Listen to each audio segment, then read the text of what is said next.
Hi, everybody. It is Cal Amsutz, the genealogy investigator. I am here with you guys today to go over 5 tips that can help level up your genealogy research. As a genealogist, and if you've been following my blog, you know that I talk a lot about research. But family history research, it can be full of obstacles. In your genealogy journey, it might seem like it's just full of these pitfalls. It's really hard to explain. There's these brick walls that you're going to encounter, and they're going to come out of nowhere, it seems like. And every twist and turn, you can dig yourself even further down, or you can dig yourself out. And when you break out, it's this great feeling like, yes, I did it. Um, but sometimes it's tough. It's a lot of work to get out of it. So, when you do, you think you finally won. You're finding your great grandmother's birth record, let's say, and then you find out that her mother's maiden name is totally missing off the document. And now you've hit another brick wall.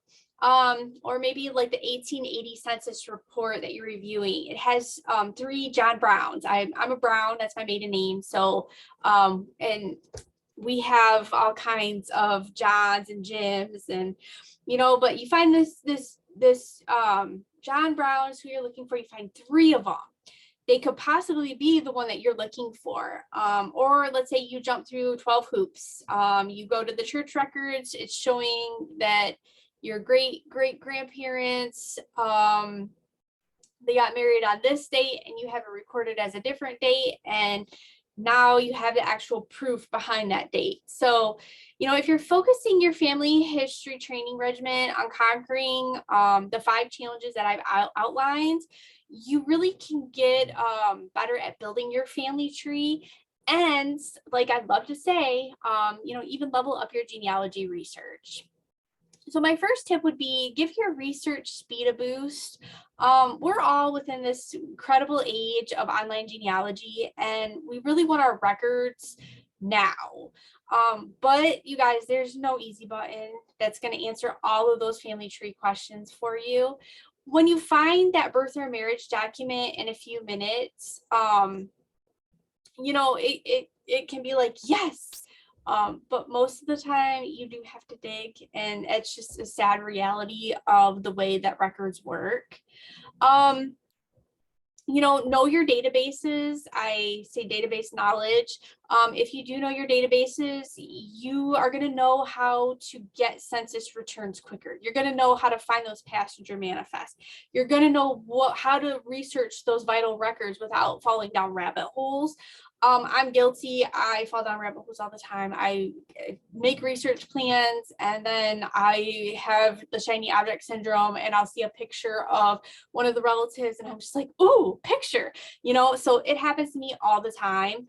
But if you take the time to kind of learn which provider has the records that you are going to be using the most, and definitely keep in mind that there's going to be an overlap in websites' online collections, that can really save you time, and it can save you money. Family Search, they have a content partnership with subscription sites like Ancestry.com. I think they're connected to Find My Past and even My Heritage. So you're going to see some of the same results if you search on all of these 3 databases for those same records. So just be mindful of that. If you're paying for a My Heritage subscription, you're paying for a Find My Past subscription, you're paying for an Ancestry subscription, you're going to have a lot of overlap. So just kind of like good practice, pick the one that you are most comfortable with. For me, I use Ancestry.com, but I do want to caution, like, I do not use people's trees. All of the trees that I build out are based on the records that I find. I do not copy paste. I do not, even if it looks like it could be the same person, I'm examining that document before I am even thinking about putting in somebody. And I put in all of my ancestors manually. I don't like to link them because I like to build a connection and make sure that they are a good fit. So I do just want to, make sure everybody's mindful of that. a great example of kind of like what I'm talking about. When I view a record in the collection, let's say Ohio Census 1880 on Ancestry, a pop-up message is going to come up that says this collection is provided in collaboration with Family Search. You guys have all seen it. Then it'll say like the images are hosted by, I think it'll give like the www.familysearch.org. So both sides have a searchable index to this record set, but Ancestry is going to link to the Family Search for that document image. So hopefully that makes sense. To find websites that have the records that you need, just try to search online for that type of record. You know, for me, if I'm looking for the Ohio Census and I type in Ohio Census and maybe the year that I'm looking for, that can really help with my search and bring down my time because I'm being more selective about what I'm looking for. Sometimes you do have to get a little creative, though, I will be honest.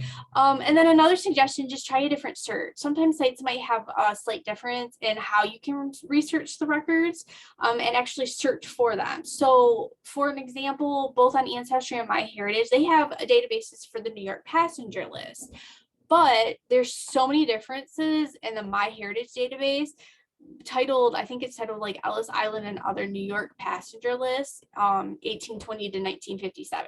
That's going to contain additional index fields with information that immigrant officials have collected from passengers. So starting in 1897, they were asking for the name and the address of the relative or a friend who that passenger was joining in the United States. And starting in 1907, the name and address of the closest relative or friend in the home country. So these are just great tips because, for example, I was searching for my maternal side, my grandfather's parents, or my grandfather's father's parents, and they came in through ship manifest, and I was able to locate the ancestor that was left behind, the children that were left behind, but I was also able to see who they were coming to the Cleveland, Ohio area to be with. So, and these can be great tools to just kind of help you do like a reverse search if you need them, which I did. So on MyHeritage, you can search with the name of the going to meet relative, which has helped me out in order to find the passenger. So by placing that relative's name in the main search box, it is going to allow you to broaden your search a little bit. Also, many of the passenger manifests, they're going to span 2 pages, which can cause many genealogists to miss that second recorded page. So just please be mindful that usually there are 2 pages. MyHeritage, they actually solved the problem by stitching the 2 pages together into one image. Ancestry does not, so just be mindful. And then tree hints. You know, all these sites, they're going to let you keep your online trees, and they're even going to send you hints to possible matches in record collections, or even online users that are within that subscription service. I do want to caution you that these tree hints might not always be correct. The hints can be a speedy shortcut to records that name your ancestor. But like I said before, like always make sure you're reading through the documents and you're connecting your own dots. Don't let these little tree leaves do the research for you, because unfortunately, a lot of times it can be really frustrating as a genealogist to go back and try to verify this information, and then you find out that it's not valid at all. And I've seen it done, and I really caution against it. Do your own research. I'm a paper trail person, so if I can document it, then it means something to me. If I can't, it's just hoopla. Okay, so another great tip, number 2, keep your eye on the prize. Genealogy research can be so distracting by nature. You're looking for one person or one piece of information, and some other clues in your search results pop up and they can taunt you from your goal, the picture. I'm totally guilty of this. One way to really maintain your focus on the information that you are looking for is to identify a category or maybe a record set that should have it, and then search only that specific category or that record. This helps me just because, like I said, shiny object syndrome, it just helps me kind of stay focused. I'm looking for this person, I'm looking for this year, I'm looking in this census report. In addition to narrowing down your search results, you're also going to get more specific search options. And a great example is, say a passenger list is what you're searching for. You search up on ancestry.com in the immigration and passenger list collection for options, maybe to enter an arrival year or port. To find data sets on popular websites, some helpful hints are going to be like for ancestry, use the pull down menu under the search tab, and then you can choose your category. If you're on Find My Past, you can click the tab for Our Records and select from the categories or search for a particular database within that field.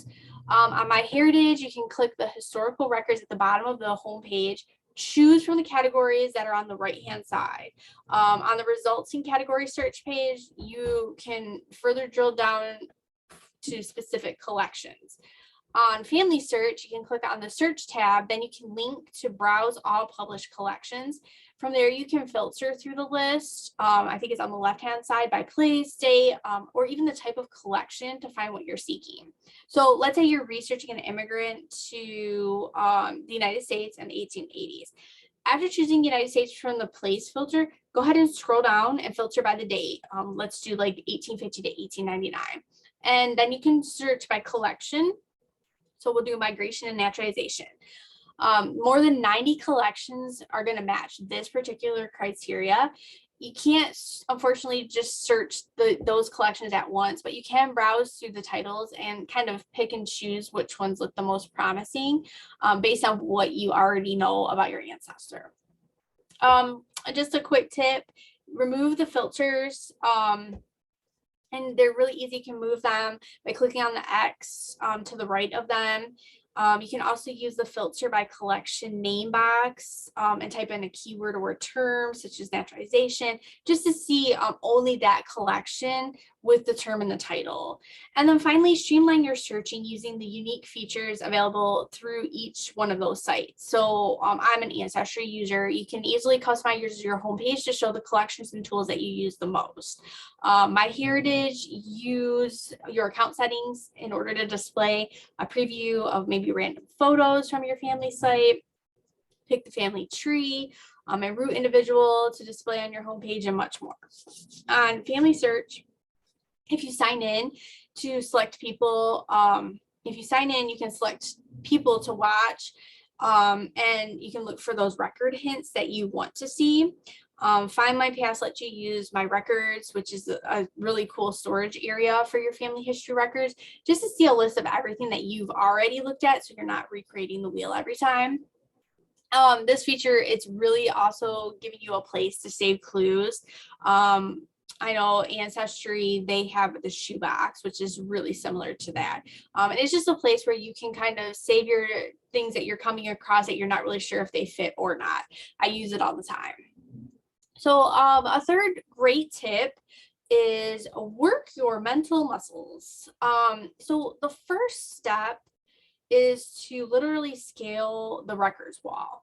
And once you find the records, you're going to need to study them, make sure that they're about your ancestor that you're seeking, and evaluate that information that you have. You're going to want to search for multiple records about life events such as birth, death, marriage, all of those. Professional genealogists call this a reasonable exhaustive search. So you're analyzing all the genealogical records possible. Of course, it might strain your brain, but conflicting records, variations in name spellings, and or common names can really leave you indecisive. So it can leave you really unsure of whether a record is really your relative, and it really demands that you are taking these steps. So whether you're trying to learn about your great-great-grandmother's maiden name, determine if you found the right James Max Brown buried in an unmarked pauper's grave in rural Ohio, which I recently had to uncover, or if you're just mapping out your chromosomes from a DNA test, you can really shape your analytical skills with in-depth studies and working step-by-step through your evidence. So, there's 5 components of the genealogical proof standard. So we have to make sure that we're abiding by that. So even if you're doing genealogy, like not professionally like me and just doing it as a hobby, if you're not preparing to become a pro, the genealogical proof standard, the GPS, it can help us all. It can help you by making you more confident about your tracing for those ancestors that you're seeking. And it can also help you understand, who they were as close as possible to the truth. So, I do encourage, if you have a chance, go to the BCG website, just to make sure that you're understanding the genealogical proof standard and you're abiding by that, because whether you're hobby or professional, it is really, really important. We want to make sure that what we are producing is factual and not some story that we're creating or based on a family folklore and there's no proof to back it up. And then we always say it, have an extra set of eyes. I say it all the time. I'm sure you guys are so sick of hearing me say it, but it's something that, you have to have an extra set of eyes on your research, and it can literally make the difference.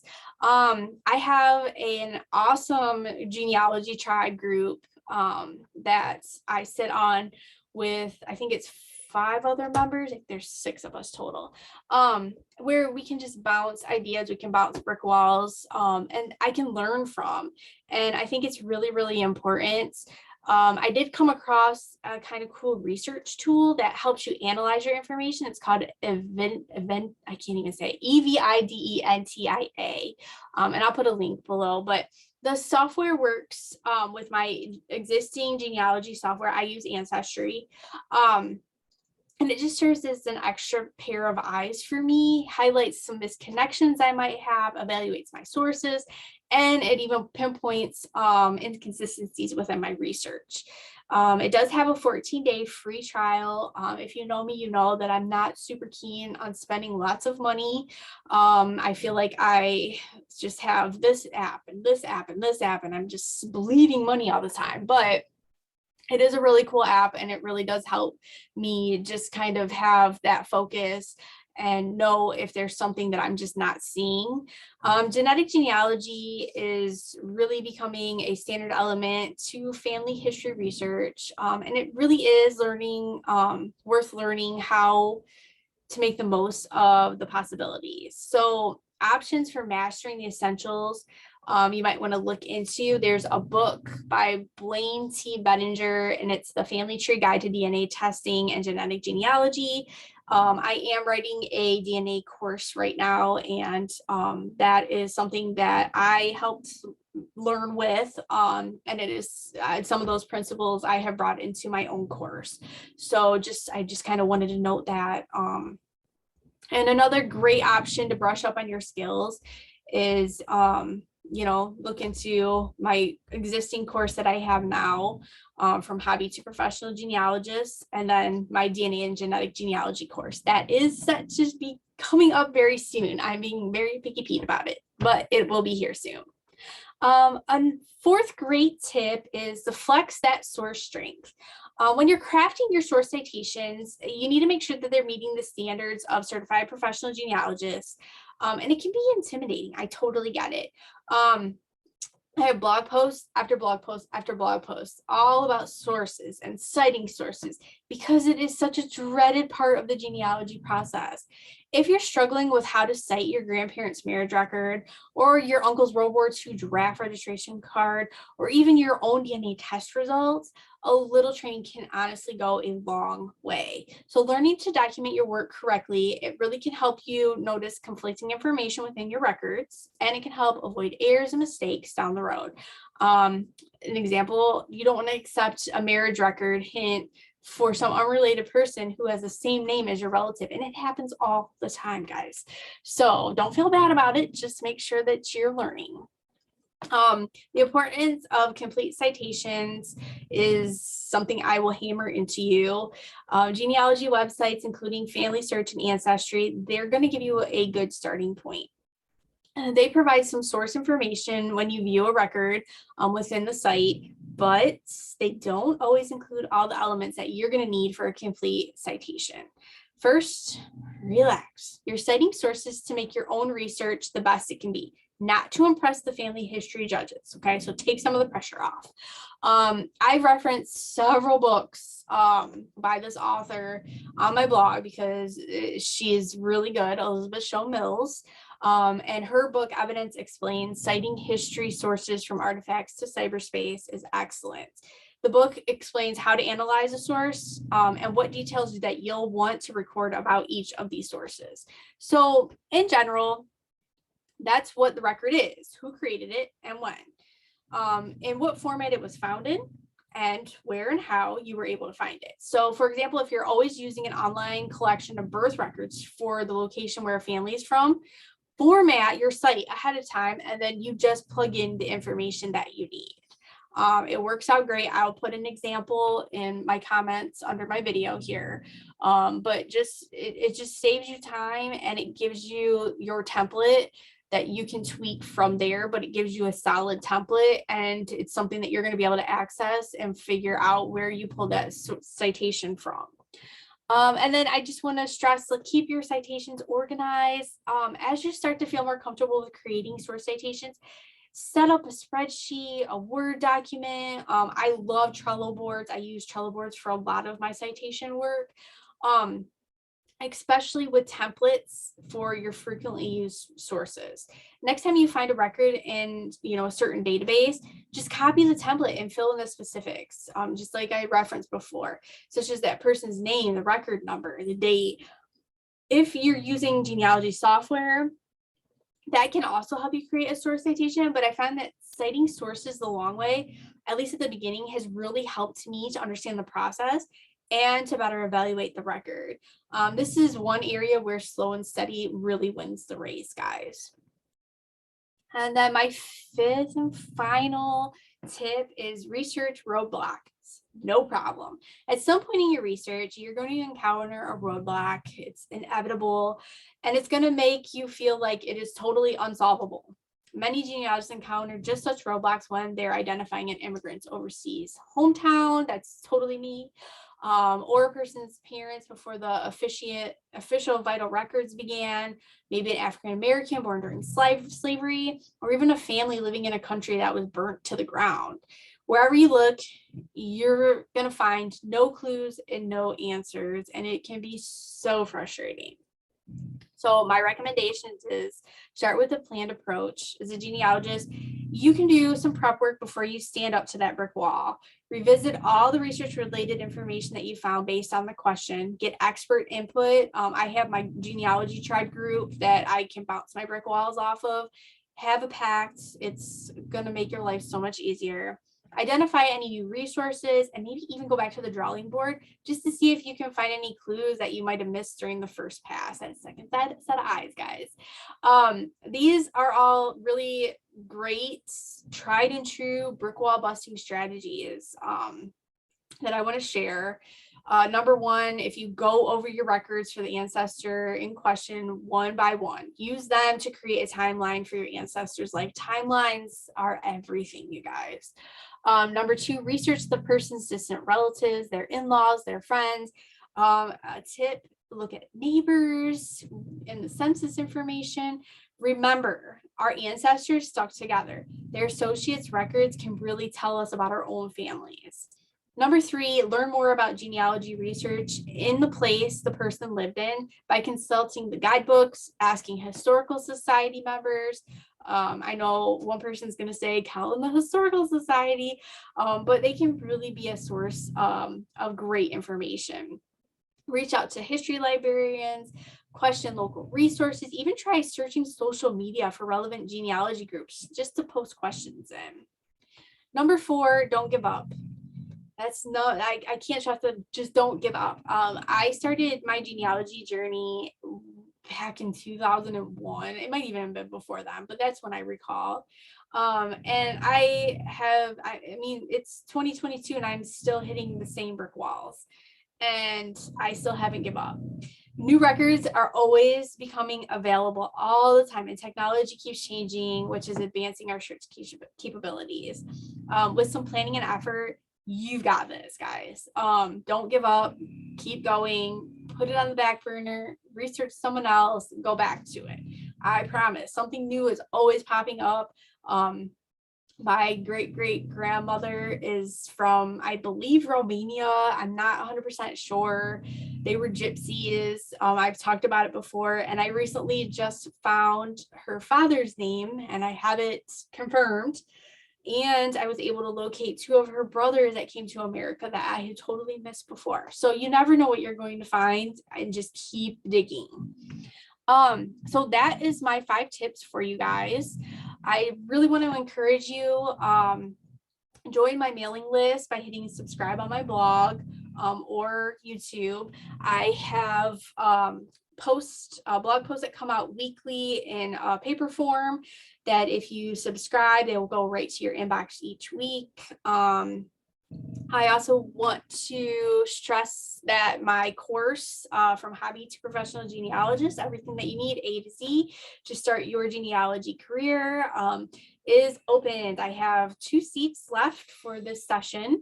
It is 6 weeks of self-paced, but I do reserve my seats because I like to make sure that I am being engaged with you and I'm available to you, to answer questions or just help along the way.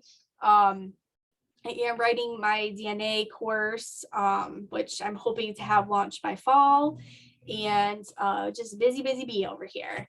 And so I will put the link to the course below. It is a certificate course, so you will get a certificate at the end of it to add to your portfolio. And it is going to cover everything from starting a business to how to properly research to how to cite, what sources are, and how to market. So I try to cover everything. It's really comprehensive, no fluff, just everything you need to start a great, successful business. And then finally, I am a genealogist. I am taking new clients. If you know anybody in the market for genealogy services, please keep me in mind. I do offer a 1-hour introductory, risk-free, no obligation consultation, just to make sure that me and my clients are a good match. I do everything from personalized research to DNA consulting, family trees, and pedigree charts. So definitely please keep me in mind when you're sharing with your friends and family. And don't forget to check out the other blog posts that I have posted. And I will see you guys next time.